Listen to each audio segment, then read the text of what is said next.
Hi friends, అందరూ ఎలా ఉన్నారండి? ఈరోజు వీడియో వచ్చేసి మెజర్మెంట్స్ తోటి ఒక ప్రిన్సెస్ కట్ బ్లౌజ్ని ఏ విధంగా కట్ చేయాలి అనేది అయితే వీడియోలో అయితే చూపించబోతున్నానండి. ఇక్కడ వచ్చేసి 1 మీటర్ లైనింగ్ తీసుకున్నానండి. బ్యాక్ ఓపెన్ కాబట్టి ఓపెన్స్ ఏమో నా వైపున ఉన్నాయి, క్లోజ్ పార్ట్ ఏమో ఆపోజిట్ ఉందండి. ఓకేనా? కింద వైపు నీ క్రాస్ లేకుండా ఒక లైన్ డ్రా చేసేసుకున్నాను. ఇప్పుడు బ్లౌజ్ పొడవు వచ్చేసి ఖర్చులతో కలిపి 14.5 ఇంచులండి. అదే 14.5 ఇంచులు ఇక్కడ కూడా ఈ విధంగా మార్కింగ్ పెట్టేసుకొని ఏ క్రాసులు లేకుండా ఒక లైన్ అయితే డ్రా చేస్తున్నాను. చూడండి ఈ విధంగా. ఓకేనా? ఇది వచ్చేసి బ్యాక్ హుక్స్ అండి. ఓకేనా? ఇంక ఇప్పుడు వచ్చేసి నడుము కొలత వచ్చేసి 28 ఇంచులండి. అందులో 4వ భాగం ఎంత అండి? 7 ఇంచులు అనమాట. ఇక్కడ వచ్చేసి 7 ఇంచులు వచ్చేసి ఈ విధంగా మార్కింగ్ పెడుతున్నాను. ఇక్కడ ఒక 1/2 ఇంచు వచ్చేసి బ్యాక్ వైపున ఉక్సులు పెట్టి కాజాపట్టికి కుట్టుకోవడానికి విడిచిపెట్టే ఈ 7 ఇంచులు అనేది మార్కింగ్ పెట్టుకోవాలండి. ఓకేనా? ఇంక ఇప్పుడు వచ్చేసి బ్యాక్ వైపున డాట్ కోసం 1 ఇంచ్ ఎక్స్ట్రా మార్కింగ్ పెట్టుకున్నానండి. ఈ నడుము కొలత 4వ భాగానికి ఒక 1 ఇంచ్ యాడ్ చేస్తున్నాను. అప్పుడు ఎంత అవుతుంది? 8 ఇంచులు. ఇదేంటంటే అప్పర్ చెస్ట్ కొలత అనమాట. ఓకేనా? ఇంక ఈ అప్పర్ చెస్ట్ నుంచి బ్యాక్ వైపున డాట్ కోసం 1 ఇంచ్ ఎక్స్ట్రా మార్కింగ్ పెట్టుకున్నాం కదా, అక్కడ వరకు స్ట్రైట్గా ఒక లైన్ డ్రా చేసేయడమే. ఇంకా ఖర్చు వచ్చేసి ఒక 2 ఇంచులు ఎక్స్ట్రా మార్కింగ్ పెట్టుకుంటున్నామండి. చూడండి ఈ విధంగా మార్కింగ్ పెట్టేసుకుని ఈ విధంగా స్ట్రైట్గా కలిపేయాలన్నమాట. ఓకేనా? ఇంక ఇప్పుడు వచ్చేసి బ్యాక్ వైపున డాట్ కోసం మార్కింగ్ పెట్టుకుంటున్నామండి. ఇక్కడ బ్యాక్ వైపున డాట్కి 1 ఇంచ్ ఎక్స్ట్రా కలిపి ఎంత ఉందండి? 8 ఇంచెస్ కదా, అందులో సగానికి 4 ఇంచుల వరకు మార్కింగ్ పెట్టేసుకొని ఈ విధంగా స్ట్రైట్గా ఒక లైన్ డ్రా చేస్తున్నానండి. ఇంకా బ్యాక్ వైపున డాట్ పొడవు వచ్చేసి ఒక 3.5 ఇంచులకైతే మార్కింగ్ పెట్టుకున్నాను. మనం డాట్ కోసం ఎంత విడిచిపెట్టాము? 1 ఇంచు కదా, అటువైపున 1/2 ఇంచు, ఇటువైపున 1/2 ఇంచు ఈ విధంగా మార్కింగ్ పెట్టేసుకొని ఈ విధంగా స్ట్రైట్గా ఒక లైన్ డ్రా చేయాలండి. ఓకేనండి? ఇంకే ఈ సైడ్ కుట్టుబడి దగ్గర ఒక 1/2 ఇంచ్ అనమాట ఈ విధంగా మార్కింగ్ పెట్టేసుకొని డాట్ ఎక్కడికైతే కుడతామో ఇంకా అక్కడి నుంచి 1/2 ఇంచులోకి ఈ విధంగా క్రాస్గా కలిపేయాలన్నమాట. ఓకేనా? ఈ 1/2 ఇంచ్ క్రాస్ చేయడం వల్ల మనకి సైడ్ వచ్చేసి ఎటువంటి ముడతలు రావండి. ఇంక ఇప్పుడు వచ్చేసి ఈ నడుము కొలతకు వచ్చేసి ఫుల్ షోల్డర్ వచ్చేసి 5 ఇంచులు అనమాట. డీప్ నెక్ కాబట్టి ఈ విధంగా ఫుల్ షోల్డర్ ఒక 5 ఇంచులకు మార్కింగ్ పెట్టేసుకుంటే సరిపోతుంది. ఇక్కడ బుక్స్ల పట్టికి కాజా పట్టికి ఒక 1/2 ఇంచ్ ఎక్స్ట్రా మార్కింగ్ పెట్టుకున్నాం కదా, ఆ 1/2 ఇంచ్ విడిచిపెట్టి మనం 5 ఇంచులు వచ్చేసి మార్కింగ్ పెట్టుకోవాలండి. ఇక్కడ నెక్ వచ్చేసి 2 ఇంచులకు మార్కింగ్ పెట్టుకున్నాను. డీప్ వచ్చేసి 9 ఇంచులండి. అదే 9 ఇంచులు ఇటువైపుని కూడా ఈ విధంగా మార్కింగ్ పెట్టేసుకొని ఏ క్రాస్ లేకుండా ఒక లైన్ అయితే డ్రా చేస్తున్నాను. ఇంకా కింద బ్రాడ్ వచ్చేసి ఒక 2.5 ఇంచులకు మార్కింగ్ పెడుతున్నాను. ఏంటి, ఉక్సులు పట్టి కాజా పట్టికి 1/2 ఇంచు విడిచిపెట్టే మార్కింగ్ పెట్టుకోవాలండి. ఇవన్నీ కూడా గమనించినట్లయితే మీరు చూస్తూ ఉంటే మీకే అర్థమవుతుంది.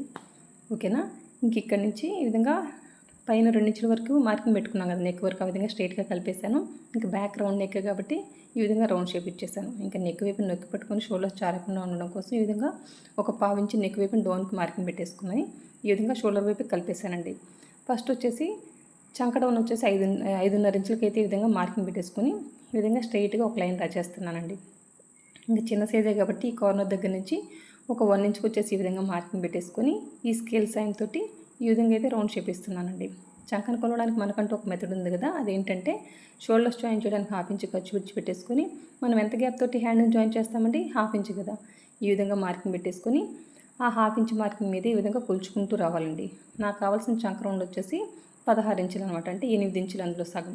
నాకు వచ్చేసి ఇక్కడ పావు తక్కువ 8 ఇంచులు వస్తుందండి.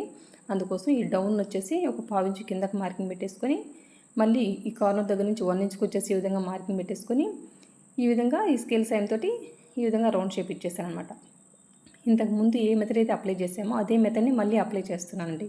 షోల్డర్స్ జాయిన్ చేయడానికి 1/2 ఇంచు ఖర్చు విడిచి పెట్టేసుకొని హ్యాండ్ జాయిన్ చేయడానికి ఎంత గ్యాప్ తోటి హ్యాండ్ జాయిన్ చేస్తాం? 1/2 ఇంచు కదా, ఈ విధంగా మార్కింగ్ పెట్టేసుకొని ఈ మార్కింగ్ మీద కొలవాలండి. ఓకేనా? నాకు 8 ఇంచెస్ కంటే ఒక గీత ఎక్స్ట్రా వస్తుంది, అయినా ప్రాబ్లం లేదు. మనకు కావాల్సిన చంక రౌండ్ ఎంతో దానికంటే ఒక గీత ఎక్కువ వచ్చినా పర్వాలేదు, కానీ అంతకంటే తక్కువ రాకూడదండి. తక్కువ వస్తే మనకి చంక పట్టేస్తుంది అనమాట. ఓకేనా? చంకను కొలిచే విధానం ఇదండి. ఓకేనా? బ్యాక్ వైపు డాట్కి ఇంకా సైడ్ కుట్టుబడే దగ్గర ఈ విధంగా అయితే రన్నతో మార్కింగ్ పెట్టేసుకున్నానండి, మనం కుట్టుకునేటప్పుడు ఈజీగా ఉండడం కోసం. ఇప్పుడు మార్కింగ్ పెట్టుకున్నట్టుగా కట్ చేశానండి. ఇప్పుడు మార్క్ చేసుకున్నట్టయితే బ్యాక్ పార్ట్ అయితే కట్ చేసాం కదా, ఇప్పుడు వచ్చేసి ఫ్రంట్ పార్ట్ అండి. ఫ్రంట్ పార్ట్ని కట్ చేసుకునేటప్పుడు ఇది ప్రిన్సెస్ కట్ కాబట్టి స్ట్రైట్గానే మార్కింగ్ పెట్టేసుకోవాలి. ఓకేనండి? ఫ్రంట్ కూడా స్ట్రైట్ కట్టే ఉంటుంది అనమాట. ఓకే, నీ 1/2 ఇంచు ఎక్స్ట్రా బ్యాక్ వైపున ఉక్సులు పట్టి కాజా పట్టికి ఎక్స్ట్రా మార్కింగ్ పెట్టుకున్నాం కదా, ఆ 1/2 ఇంచు విడిచిపెట్టే ఈ బ్యాక్ పార్ట్ని వచ్చేసి ఈ విధంగా ప్లేస్ చేసేసుకోవాలండి. చూడండి ఈ విధంగా ప్లేస్ చేసేసుకొని మొత్తం కూడా అవుట్లైన్ డ్రా చేయాలన్నమాట. ఓకేనా? చూడండి చాలా ఈజీ అండి ప్రిన్సెస్ కట్ అయితే. మీరు చూస్తూ ఉంటే మీకే అర్థమవుతుంది. చాలా అంటే చాలా ఈజీ అనమాట ప్రిన్సెస్ కట్, నా మెథడ్లో కనుక మీరు కనుక కట్ చేస్తే. ఓకేనండి? ఎంతవరకు ఉందో ఆ విధంగా మొత్తం కూడా అవుట్లైన్ డ్రా చేసేసుకున్నాను.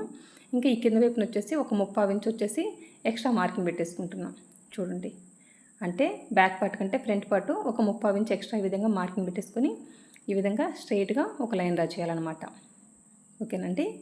మీరు గమనించినట్లయితే ఈ 1/4 ఇంచు బ్యాక్ పార్ట్లో ఉక్సులు పట్టి కాజా పట్టికి ఎక్స్ట్రా ఉంది కదా, అది విడిచిపెట్టే నేను మార్కింగ్ పెట్టుకుంటున్నాను. ఇంక ఈ సైడ్ వచ్చేసి ఒక 1 ఇంచ్ అండి ఖర్చు కాకుండా ఇంకొక 1 ఇంచ్ ఎక్స్ట్రా ఈ విధంగా అయితే మార్కింగ్ పెట్టేసుకొని ఈ విధంగా స్ట్రైట్గా అయితే ఒక లైన్ డ్రా చేయాలి. ఇంక ఇప్పుడు వచ్చేసి ఈ షోల్డరు ఈ చంకనైతే ఇప్పుడే కట్ చేసేసుకోవాలండి. ఓకేనా, అప్పుడు మనకి హెచ్చు తగ్గులు ఉండవు అనమాట. ఇప్పుడు వచ్చేసి ఈ షోల్డరు చంక ఎట్లా ఉందో యాజ్ ఇట్ ఈజ్గా కట్ చేసేసుకుంటున్నాను. ఓకేనండి, ఇప్పుడు కట్ చేసాం కదా, ఇక్కడ నెక్ ఎంతవరకు ఉందో అంతవరకు ఒక కట్ ఇచ్చేసి ఇంకా నెక్ వైపున ఒక పావించి డౌన్ పెట్టాం కదా, ఈ పావించినది ఫ్రంట్ పార్ట్కి బ్యాక్ పార్ట్కి కలిపి తీసినప్పుడే మనకు వచ్చేసి నెక్ వైపున నొక్కి పట్టుకొని షోల్డర్స్ చారవండి. ఓకేనా, అదైతే నేను ఇప్పుడు కట్ చేయలేదు, తర్వాత కట్ చేస్తాను. ఇంక ఈ బ్యాక్ పార్ట్లోంచి మనకు ఒక అప్పర్ చెస్ట్ కొలత ఒకటి కావాలి, అదొకటి మార్కింగ్ పెట్టేసుకున్నానండి. ఓకేనా, ఇంక ఇప్పుడు వచ్చేసి చంకకి లోతు తీద్దామండి ఫ్రంట్ పార్ట్కి. ఈ విధంగా ఫస్ట్ స్కేల్ తోటి ఈ విధంగా లైన్ డ్రా చేసేసుకొని చంకలో తీస్తే మీకు వచ్చేసి చాలా ఈజీ ఉంటుంది అనమాట కొత్త వాళ్ళకి. ఈ విధంగా ఒక 1/2 ఇంచ్ ఈ విధంగా మార్కింగ్ పెట్టేసుకొని ఈ విధంగా హ్యాండ్స్ సాయంతో అయినా మీరు మార్కింగ్ పెట్టేసుకోవచ్చు. లేదు అనుకుంటే మీకు ఈ స్కేల్ ఉంది కదా, రౌండ్ స్కేలు, ఆ స్కేల్ సాయంతో అయినా కూడాను ఈ చంకలో తీయొచ్చండి. ఓకేనా, ఇంక ఇప్పుడు వచ్చేసి ఫ్రంట్ నెక్ డీప్ వచ్చేసి ఒక 6 ఇంచులకి అయితే ఈ విధంగా మార్కింగ్ పెట్టేసుకొని ఈ విధంగా ఏ క్రాస్ లేకుండా ఒక లైన్ డ్రా చేశాను. పైన 2 ఇంచులు కదండి నెక్, కింద వైపున వచ్చేసి ఒక 2.5 ఇంచులకి అయితే మార్కింగ్ పెట్టేసుకొని ఈ విధంగా పైన నెక్ 2 ఇంచుల వరకు ఎక్కడి వరకు ఉందో అక్కడ వరకు స్ట్రైట్గా కలిపేశాను. ఇంకా వీళ్ళు వచ్చేసి ఫ్రంట్ వచ్చేసి యూ నెక్ అడిగారు కాబట్టి ఈ విధంగా యూ షేప్ ఇస్తున్నానండి.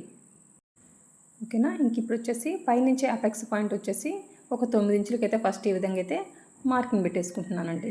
ఓకేనా, మెజర్మెంట్స్ ప్రకారమే వెళ్తున్నానండి. పైనుంచి కస్టమర్ దగ్గర నుంచి ఏపెక్స్ పాయింట్ వచ్చేసి 9 ఇంచులు ఉందంటే ఆ విధంగా మార్కింగ్ పెట్టేసుకున్నాను. ఇటువైపు వచ్చేసి మన వైపు నుంచి ఒక 4 ఇంచుల వరకు మార్కింగ్ పెట్టేసుకున్నాను. ఇంక కింద వైపు వచ్చేసి ఒక 1/2 ఇంచ్ తగ్గించి ఒక 3.5 ఇంచుల వరకు ఈ విధంగా అయితే మార్కింగ్ పెట్టేసుకోవాలండి. ఓకేనా, అపెక్స్ పాయింట్ వేరు, ఇంకా పైనుంచి ఫ్రంట్ పొడవు వేరండి. అది కూడా ఇప్పుడు నేను వచ్చేసి మార్కింగ్ పెడతాను చూడండి. ఇక్కడ వచ్చేసి డాట్ వచ్చేసి చిన్న సైజే కాబట్టి ఒక 1.5 ఇంచులకి అయితే ఈ విధంగా అయితే మార్కింగ్ పెట్టేసుకున్నాను. ఇంక ఇప్పుడు వచ్చేసి పైనుంచి ఫ్రంట్ పొడవు వచ్చేసి 11 ఇంచుల వరకు ఈ విధంగా అయితే మార్కింగ్ పెట్టేసుకుంటున్నాను. ఒక 1/2 ఇంచ్ యాడ్ చేసేసుకొని షోల్డర్స్ జాయిన్ చేయడానికి 1/2 ఇంచ్ తగ్గిపోతుంది కదా, అందుకోసం అండి ఈ విధంగా మార్కింగ్ పెట్టేసుకొని ఈ విధంగా అడ్డంగా ఒక లైన్ డ్రా చేసేసానండి. ఇంకా ఈ స్కేల్ సాయంతో మీరు గమనించండి, మీకే అర్థమవుతుంది. ఫస్ట్ ఈ విధంగా స్ట్రైట్గా అయితే ఒక లైన్ డ్రా చేసేసుకున్నాను. ఇంకా ఈ కరువు స్కేల్ ఉంది కదండి, ఈ స్కేల్ సాయంతో ఇంక ఇక్కడి నుంచి మనం వచ్చేసి చంక వరకు ఈ విధంగా అయితే షేప్ ఇచ్చేయడమేనండి. ఈ స్కేల్ ఉంటే చాలా ఈజీ అండి ప్రిన్సెస్ కట్ బ్లౌజు. ఓకేనా, ఈ విధంగా అయితే ఇక్కడ వరకు అపెక్స్ పాయింట్ వరకు ఈ విధంగా కలిపేయాలన్నమాట. ఇంక ఇక్కడి నుంచి వచ్చేసి ఈ విధంగా చెస్ట్ ఏ షేప్ ఉంటుందో ఈ విధంగా అయితే ఆ షేప్ మనం ఇక్కడ తీసుకురావాలండి. చూడండి, ఈ విధంగా స్ట్రైట్గా కలిపేయడం. చూసారు కదా ఎంత సింపుల్గా అయిపోయిందో. ఇక్కడ వచ్చేసి 4 ఇంచులకు ఉంది కదా, ఇక్కడ పైనుంచి ఏంటంటే నేను కస్టమర్ దగ్గర నుంచి కొలత ఎంత తీసుకున్నాను, 9 ఇంచులు కదా అపెక్స్ పాయింట్. షోల్డర్స్ జాయిన్ చేసినప్పుడు 1/2 ఇంచ్ తగ్గిపోతుంది కదండి, ఆ 1/2 ఇంచ్ ఇప్పుడు యాడ్ చేసేసుకొని 9.5 ఇంచులకు వచ్చేసి ఈ విధంగా మార్కింగ్ పెట్టేసుకొని మళ్ళీ అడ్జస్ట్ చేస్తున్నానండి. ఓకేనా, ఇంతకుముందు అదైతే చెప్పడం మర్చిపోయాను. ఫ్రంట్ పొడవుకి అయితే 1/2 ఇంచ్ యాడ్ చేశాను, కానీ అపెక్స్ పాయింట్ కోసం ఒక 1/2 ఇంచ్ అయితే యాడ్ చేయలేదన్నమాట.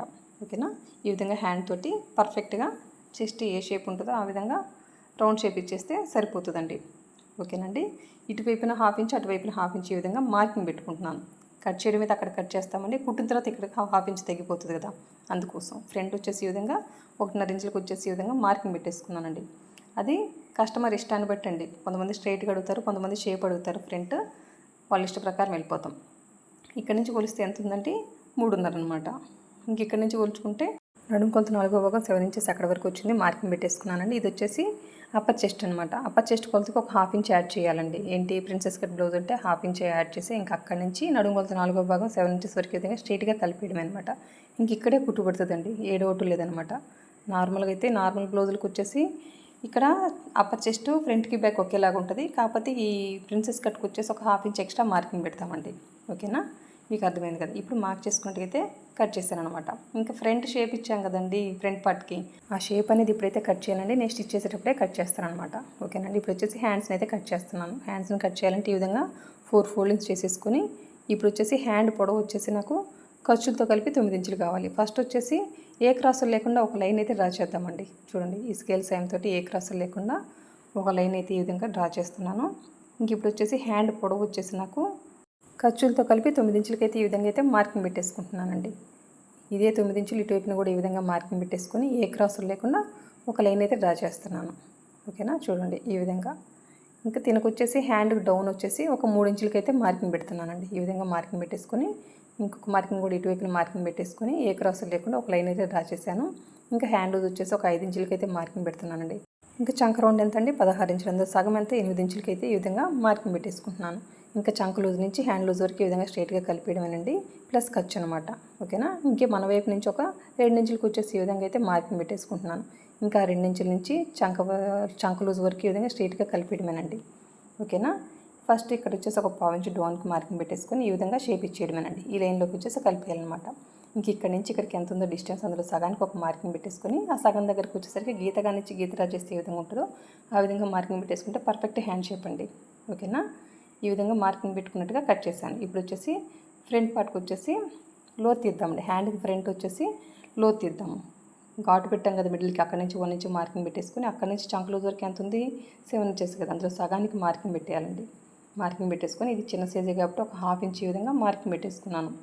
మార్కింగ్ పెట్టేసుకొని ఈ విధంగా వచ్చేసి నేను హ్యాండ్కి వచ్చేసి లోతు తీస్తున్నానండి. చిన్న సైజు బ్లౌజే కాబట్టి హ్యాండ్కి వచ్చేసి ఒక 1/2 ఇంచ్ మాత్రమే లోతు తీస్తున్నానండి. ఓకేనా. ఇప్పుడు మార్క్ చేసుకున్నట్టుగైతే కట్ చేస్తున్నాను అనమాట. ఇది ఫ్రంట్ అని గుర్తు కోసం ఇక్కడ వచ్చేసి రన్నర్ తోటి ఈ విధంగా మార్కింగ్ పెట్టేసుకుంటే మనకి కుట్టుకునేటప్పుడు ఈజీగా ఉంటుందండి. ఇది ఫ్రంట్ అని గుర్తు కోసం. ఓకేనండి. ఇప్పుడు వచ్చేసి హ్యాండ్స్ కూడా కటింగ్ అయితే కంప్లీట్ అయిపోయింది. ఇంకా ఫ్రంట్ బ్యాక్ హ్యాండ్స్ అన్నీ కూడా కటింగ్ అయితే కంప్లీట్ అయిపోయింది. ఇంక ఈ వీడియో స్టిచ్చింగ్ వీడియో అయితే పెట్టలేకపోతున్నానండి. ఇంకా ఓన్లీ కటింగ్ వీడియో మాత్రమే పెట్టగలిగాను. ఓకేనా. మీరు ఏదైనా మన ఛానల్లో ఒక స్టిచ్చింగ్ వీడియో చూడండి, ప్రిన్సెస్ కట్ బ్లౌజ్ని ఏ విధంగా స్టిచ్ చేస్తారు అనేసి. ఓకేనా. అప్పుడే మీకు చాలా అంటే చాలా క్లియర్గా అర్థమవుతుంది. అంతేనండి. నా వీడియో కనుక నచ్చినైతే లైక్ చేయండి, షేర్ చేయండి, సబ్స్క్రైబ్ చేయండి. థ్యాంక్ యూ అండి. Thank you for watching. మీకు ఏమైనా డౌట్స్ ఉంటే కామెంట్ రూపంలో తెలియజేయండి. నేను క్లియర్ చేయండి, ఖచ్చితంగా క్లియర్ చేస్తాను. థ్యాంక్ యూ అండి. Thank you for watching. Bye.